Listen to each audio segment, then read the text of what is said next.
Good morning, Wednesday morning.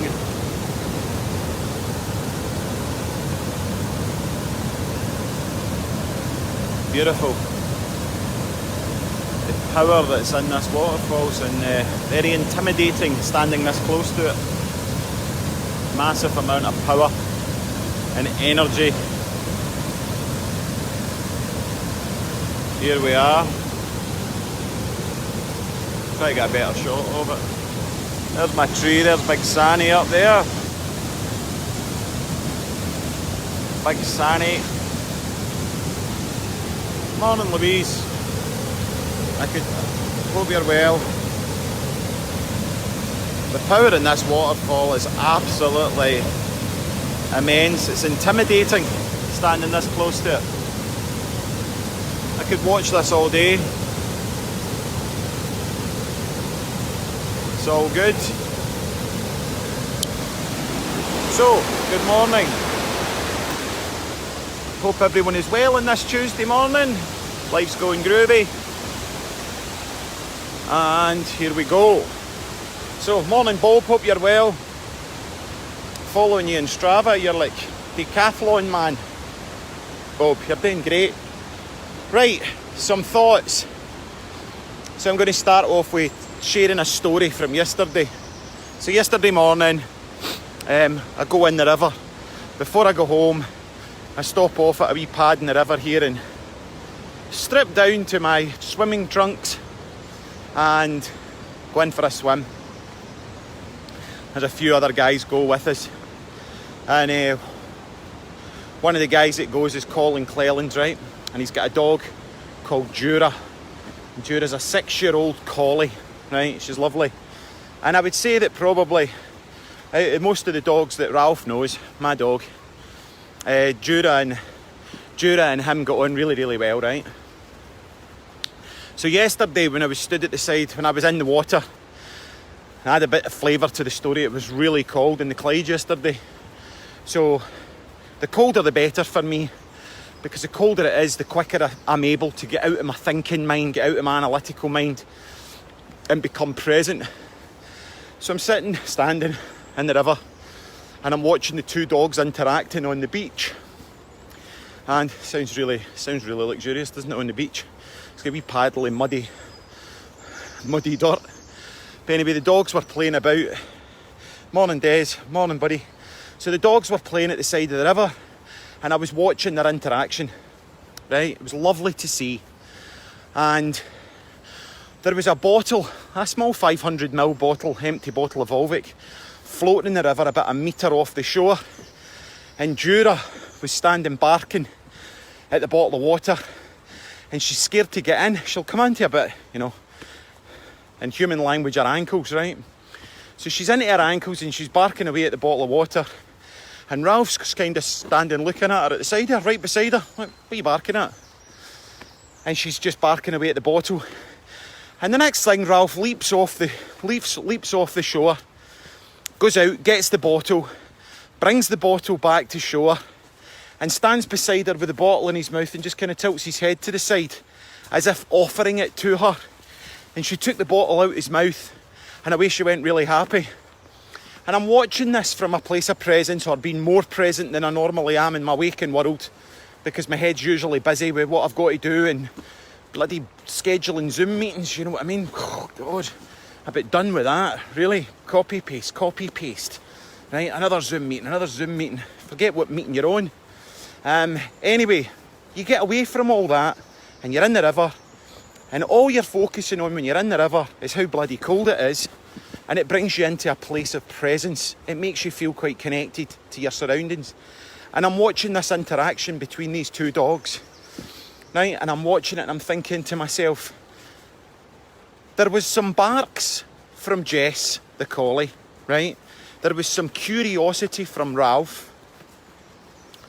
And he just did a good deed for her. He just, step 12 of the 12-step process, he just leaped right off the shoreline, grabbed the bottle and brought it back to her. I've got to admit, it melted my heart. I was stood there and I was just, my wee heart just melted looking at it, thinking, gosh, that's so beautiful.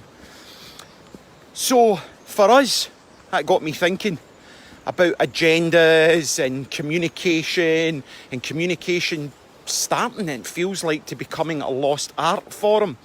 And we are moving into this digital world, and you know, I had a number of conversations yesterday. In fact, one of them was with Colin Cleland's son, Lewis, right? So I had a blether with Lewis. We were on the phone for a good hour yesterday, and he's a PE teacher, and we were chatting, we were brainstorming about, you know, activities for the school kids and stuff like that, okay? And one of the things that we were talking about was this new normal. You know, it's starting to project ourselves into the future. What is the next 10 years going to look like? What is the technological advancements within schooling, within Valley, next to the Clyde, walking through the trees, and here I am talking into my phone. My phone's like a camera station, it's getting broadcast along, and as long as I've got enough data, nearly slipped there, path's really slippy. As long as I've got enough data, I can chat and share my thoughts and feelings with friends and family, etc. Right? So, thinking outside the box a little bit, what if the level of technological advancement that we've seen in 20 years could happen in 20 months?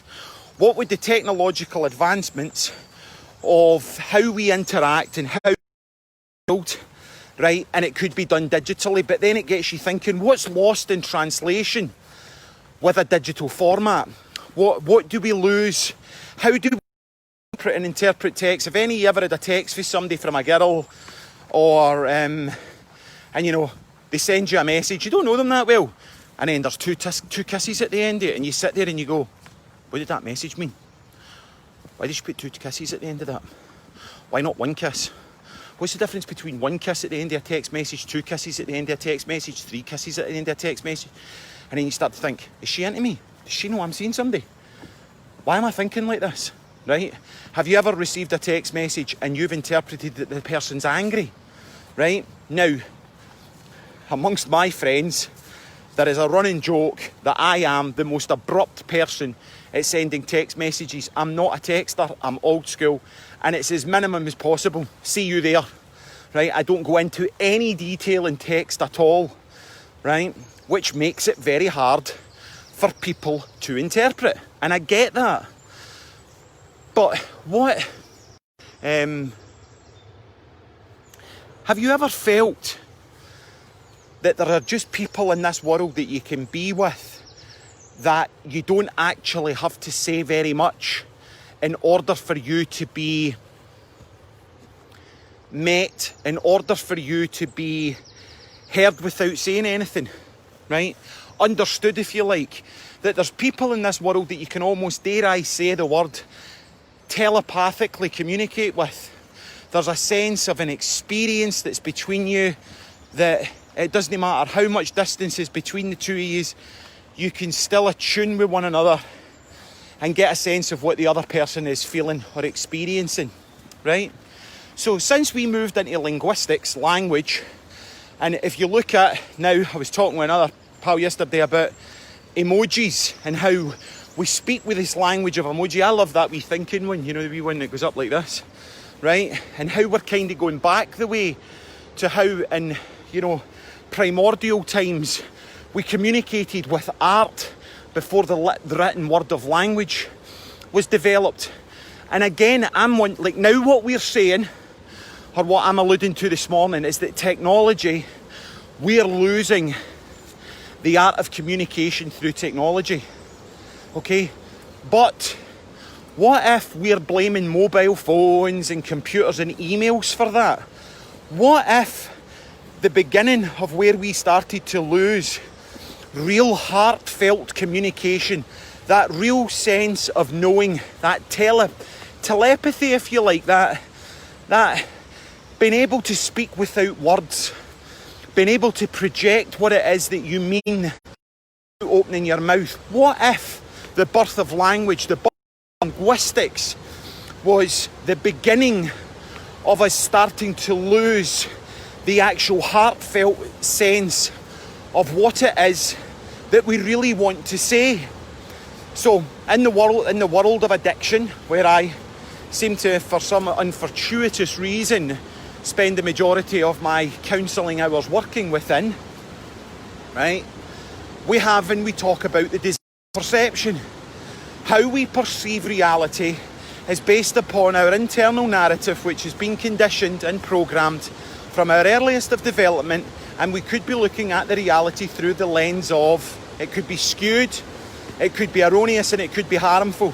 Which then throws up the question, why when something is erroneous and harmful, and then you look at cognitive behavioural therapy, which is thoughts, feelings and actions, and how do you change your thoughts, which will then change your feelings, which then undoubtedly will change your actions. So, in a brain where we're having somewhere between, let's say, 20 and 80,000 thoughts per day, right? So thoughts, they're electrical components in the brain, based in with feelings, because every time you have a thought, there's a pharmaceutical internal prescription that's written for every individual thought. So somewhere in a day, you're having between 20 and 80,000 thoughts, which means you're getting somewhere between 20 and 80,000 prescriptions of different types of feelings that then create the actions of which you're having. And I'm going to keep it really, really simple. Is the way that you're perceiving your environment causing your environment to become tight, okay, and small and debilitating and isolating? Or is the way that you're thinking and feeling and the actions that it's creating causing you to feel expansive? Are you loosely construing or tightly construing your environment? Okay, and which one is having a good effect, a neutral effect, no effect or a negative effect on your existential world? Now, if you don't change how you think, I don't know if Gordon, but a good friend of mine, Gordon, he's got a daughter, she's 9, Molly, right? And him and I were chatting months ago, right? And he said, Molly came in and said to me, she's a really switched on wee cookie. And he says, Molly said to me, Daddy, what if the dream world is the real world and the waking world is the dream?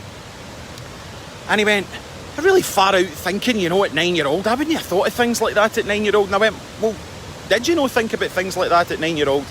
Or have you just forgotten because, like me, it was 40 years ago? But when we start to ask these bigger, deeper questions, what if the dream world is our real world? And what if this world is our dream world? What if this is us with our eyes open, we're actually asleep, but when our eyes are closed, we're actually awake, right? What if the world looked like that? Now, that's a pretty far out thing to think about for anybody, let alone a 9-year-old. But what if the brain, the supercomputer that runs this complete and utter nervous system, endocannabinoid system, limbic system, it's running all these very, very, very intuitive, complex networks that run through our bodies, right? And what if the brain has got one fundamental flaw, that it can't tell the difference between what's real and what's imagined, right?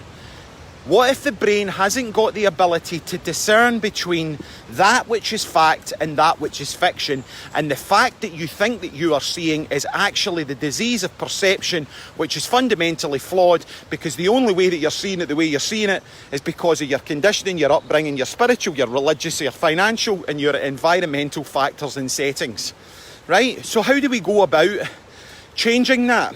Now, okay, for me, right? Back to me, how do I change that? So, last night before I went to bed, I had a conversation with someone that I haven't seen, or I met them about, 10 years ago, I think we decided, right? So, they're in Germany, and I'm in Scotland, and we're having a little yik-yak in the phone, and it was great to reconnect, right? It felt good.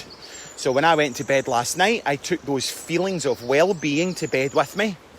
And just before I went off to sleep, that really crucial time before you drift off into that liminal space between this world and the dream world, I was filling my body with really happy feelings, right, about the conversation I'd had and how that conversation made me feel.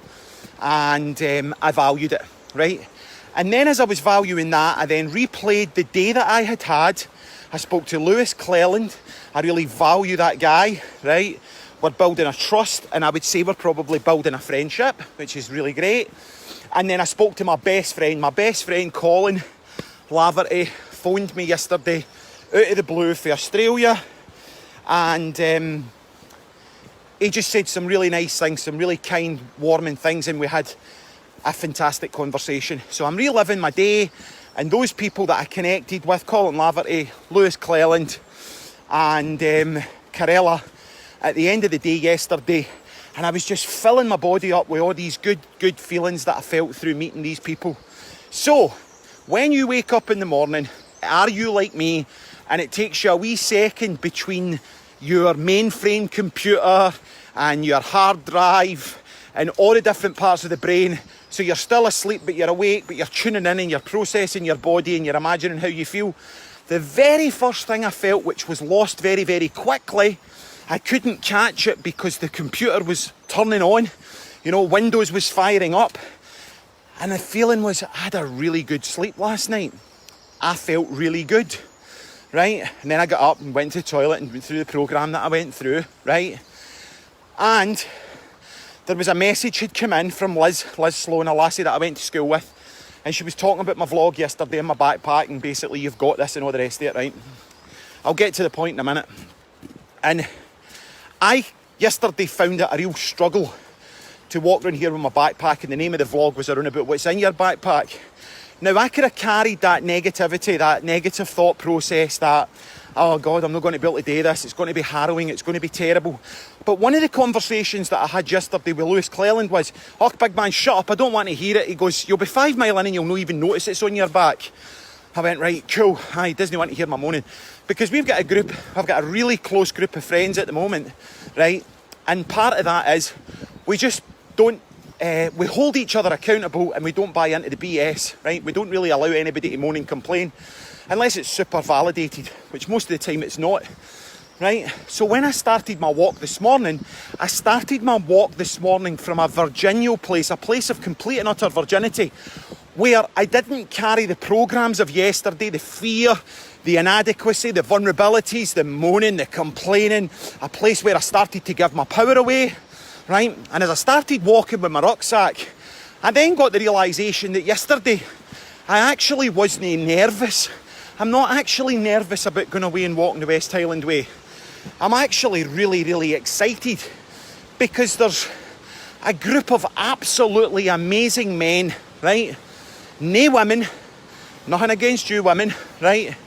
But when was the last time that I got to spend 3 full days walking in the Highlands of Scotland with absolutely valued minds and minds of men that are away where there's not going to be any pubs open, there's not going to be any drinking, there's not going to be any unruly behaviour, because lockdown has still got all those condiments of reality that some people may get involved in. It's going to be very pure, it's going to be very authentic, it's going to be very real, and I am absolutely buzzing. And in my tiny mind yesterday, which was tied in with moaning and complaining, which is then tied into a place where I was giving my power away, right, to the backpack. I was giving my power away to the backpack, right? The actual truth of how I'm feeling around about going away on Friday is I'm really, really excited. I'm looking forward to getting away. Man, I've been in lockdown. And as Liz Sloan said, you've got it. You've done the training. Just rest. Now, I'm wondering how I can translate that story in my learning to assist you to think differently about your current reality and your current state and what you can do for you to have more valued experiences, right?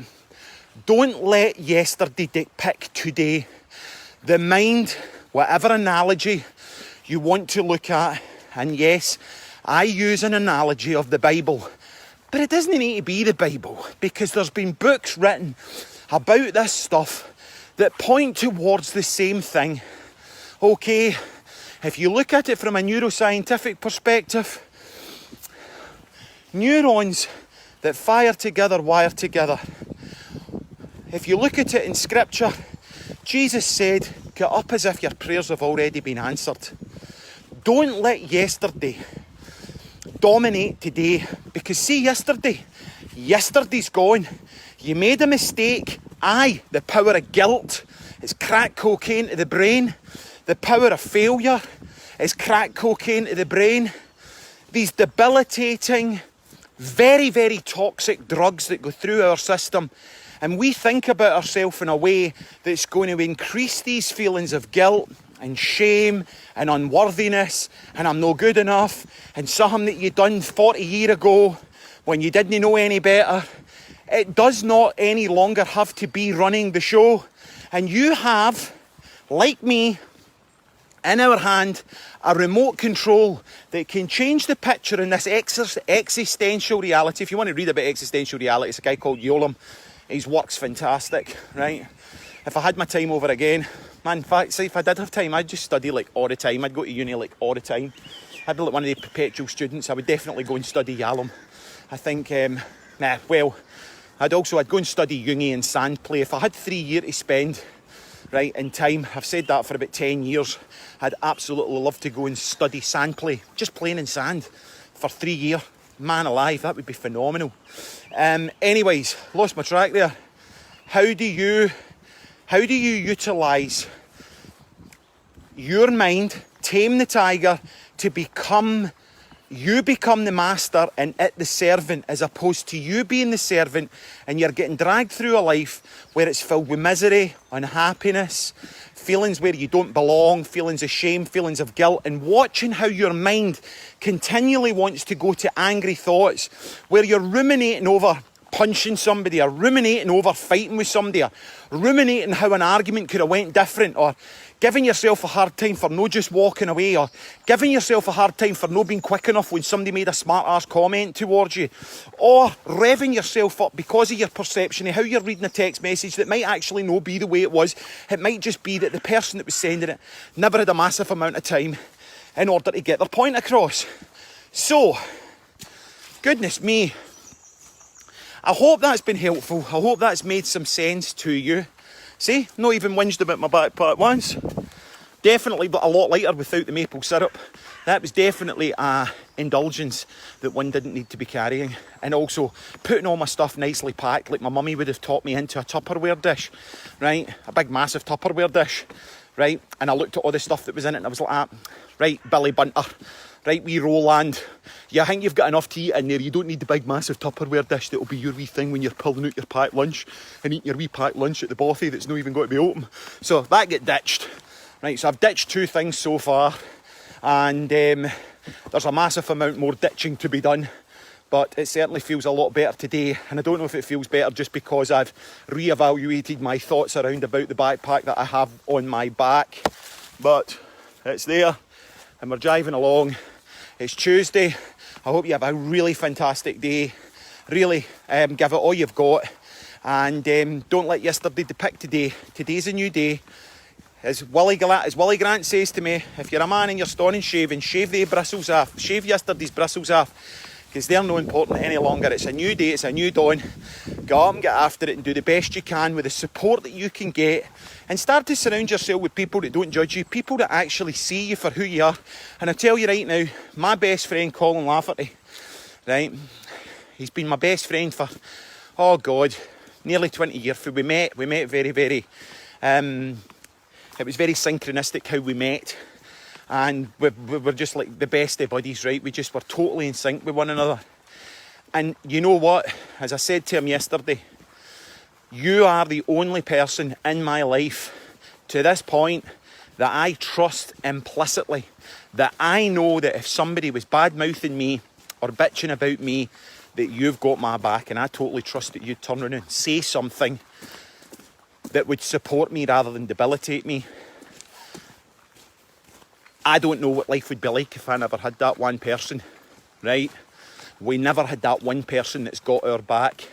We need that one person that's got our back. Until we can fall head over heels in love with Jesus Christ and have him as our saviour and our salvation, and completely and utterly trust that our higher power or heaven's got our back. But until that day, having that one person that we trust implicitly with our life, right, is worth 100 associates that we don't have that level of trust with. So I wish you a fantastic day.